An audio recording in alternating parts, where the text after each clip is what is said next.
বিষয়টা এখন এমন হয়ে দাঁড়িয়েছে, টাকা থাকলে আপনি বাড়ির কাছে ভালো ছেলে, টাকা থাকলেই আপনার বন্ধু বান্ধবের কাছে আপনার মূল্য আছে, টাকা থাকলেই কেবলমাত্র আপনার প্রিয় মানুষ আপনার কথা আপনার আচার আচরণে খুব গুরুত্ব দেবে।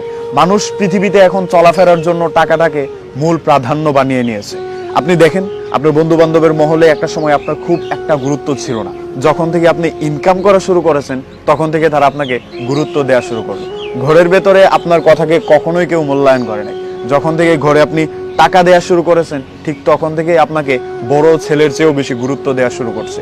আপনার প্রিয় মানুষের জন্য আপনার কান্নাকাটি করা লাগতো, যখন আপনি টাকা কামিয়ে তার হাতে দেওয়া শুরু করেছেন তখন আপনার সব কথাই সে মূল্য দেয়া কিংবা গুরুত্ব দেওয়া শুরু করেছে। পৃথিবীর আজব নিয়মগুলোর মধ্যে অন্যতম একটা বিষয় আপনার মাথায় অবশ্যই রাখতে হবে, সেটা হচ্ছে আপনি ছেলে হলে টাকা না থাকলে আপনার কোনো গুরুত্ব নেই। একটা বয়স্ক মেয়ে কিংবা যুবতী মেয়ে কান্নাকাটি করলে মানুষ তাকে গুরুত্ব দেওয়ার জন্য এমনিতেই ছুটে আসবে, কিন্তু একটা বেকার ছেলে যখন টাকা ছাড়া কান্না করবে তখন তার কান্না শোনার জন্য কেউ থাকবে না।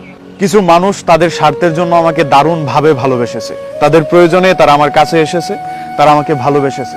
আবার যখন স্বার্থ ফুরিয়ে গিয়েছে স্বার্থপরের মতো তারা দূরে চলে গিয়েছে। মানুষ এরকম, যাদেরকে আপনি ভালোবাসেন তারা সবসময় আপনাকে ভালোবাসার জন্য কাছে আসে না। সব মানুষ এরকম হয় না যে আপনার দিকটা বিবেচনা করে আপনাকে ভালোবাসবে। মানুষ বেশিরভাগ ক্ষেত্রে এরকম হয়, যেটা প্রয়োজন সেই প্রয়োজনের জন্য আপনার কাছে আসবে, প্রয়োজন ফুরিয়ে গেলে আপনার কাছ থেকে দূরে চলে যাবে, সেটা বন্ধু হোক, কাছের ভাই ব্রাদার কিংবা অন্য কেউ। সিম্পল।